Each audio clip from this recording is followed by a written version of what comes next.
come round to our left, the building on the corner here will come down. That building is deformed in 2 dimensions on the outside walls. Initially we thought we'd be able to save it, but June the 13th put paid to it. Just looking along here down Bedford Road, you'll see a car park on the left that they're just starting work on in the last few days. It will come down. The big building here on the right is the IRD building. It suffered some core damage but will be repaired. All the buildings to survive, the Inland Revenue Department building survives. Yep. Good old tax collectors, eh? They always do it right. Yeah. Just here on the corner to our left is the site of the CTV building, and I'm sure you've seen footage of that building after it collapsed and burned. It was a site of considerable loss of life.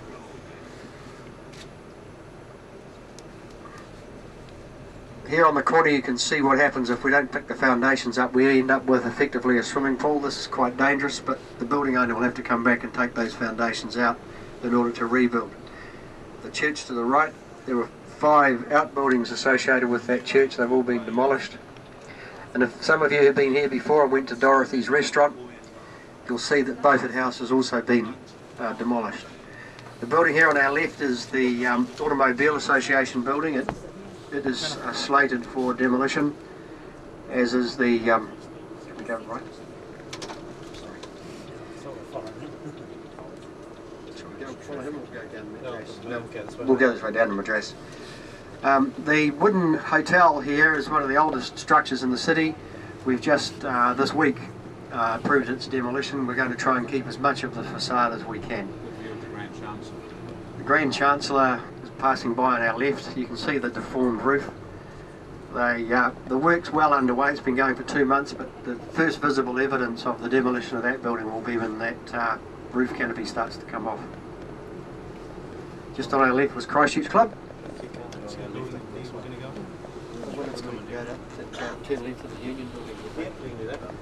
If you look to your left, you'll see deformation in the footpath, and that's evidence again of continuing lateral spread.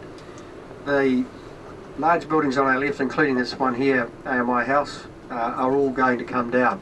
As the event has continued and as the engineers have got into the weight-bearing columns, are finding more and more damage to rebars. As a result, buildings have to come down. The TVNZ building was just along there on the left, and you'll see a piece of orange tape. That hole's been filled 3 times and it continues to sink.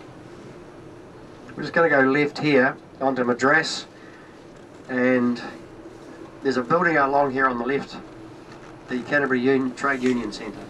That, along with the building on this side, slumped, continued to slump after the February 22nd. When we came in on the 24th, those buildings were still square, and as the liquefaction has settled, they've slumped into the intersection, and now they have to, obviously Harcourts has come down, but the Canterbury Trade Union Centre will also come down, as will the 2 buildings behind it, and effectively that will mean that there won't be any tall buildings left in Madras Street. Just some big numbers.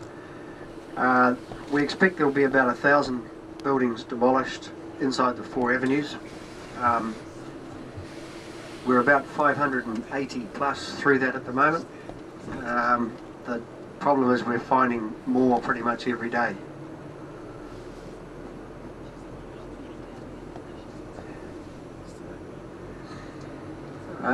If you look out the front of the bus, there's a large building looming up on our right hand side, not the white one here but the grey fawny coloured one. That's the Price Waterhouse Coopers building. The jury's still out on that one, but the portents are that it will have to come down. Good view of the Victoria Towers leaning there. Yeah, if you've got a keen eye, you can see that on the left-hand side, that domed building, if you line that up against Forsyth Bay, you can see that it's leaning over. That building is leaned towards the river as a result of lateral spread, and the building on the other side of it is leaned backwards. Both of those buildings will have to have considerable work if they're to be saved.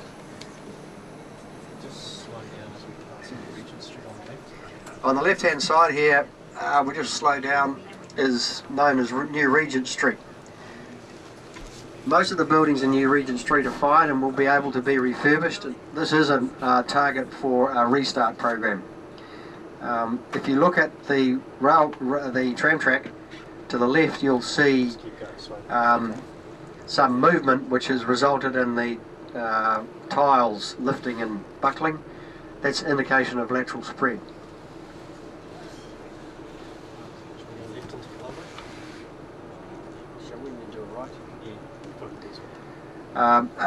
As we come along here, on the right hand side, there's been another cluster of 5 large buildings demolished in the last 2 months.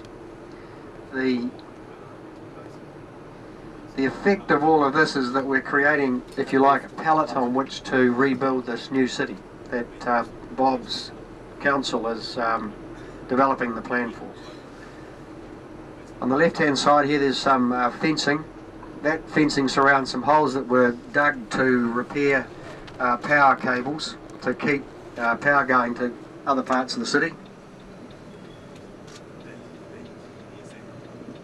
Over to the right of Victoria Square here, you'll see the Crown Plaza Hotel.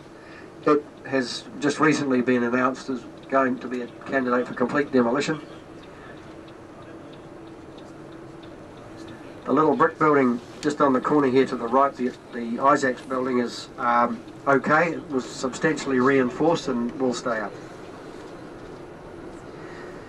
So this farmer's entry pathway here on the right may well be also demolished, as will the car park and the rest of the building in the back. There's still a lot of engineering work to be done. The MFL house building here on the right, on the corner, is slated to be demolished.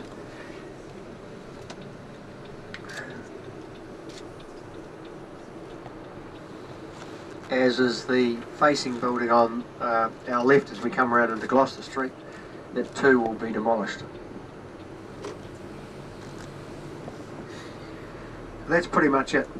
The experience since February the 22nd is that as time has gone on, we've found out more about buildings than we ever wanted to know, but there has been substantial damage. On the other side of it, as the Mayor mentioned before, there's considerable optimism in our city, and a lot of people are keen to get on with the rebuild, because we can see that we'll end up with a modern city which will be an exemplar to the world about how to recover from earthquakes of this type. Bob, do you want to say anything else? Yeah. Yeah, well, what I'd like to do is when we get down to the sort of rugby area down in Hagley Park, I'll just take you through a little bit. But you know, when you come in here and you see the scale of what has happened, you realise what a massive task this is. What you haven't seen, of course, are the thousands and thousands of houses in the suburban areas that have already been, in the case of over 5,500 of them at the moment, effectively condemned, and those areas will no longer be residential areas. But we still have many tens of thousands of buildings waiting for clearance in the residential areas. Just in the last few days, CERA has been able to give clearance to around about just under 10,000 properties on the hills. And although you know, much of the residential damage is perceived to be in just the eastern low-lying Pacific coast suburbs, it's actually distributed right across the city of Christchurch. So from the Lyttelton Harbour Basin, where the beautiful port town of Lyttelton was hit very, very hard, to properties among some of the most expensive properties in the cities around the hillsides out towards the Pacific coast beaches, have suffered incredible damage, and whole areas will not be able to be built on again.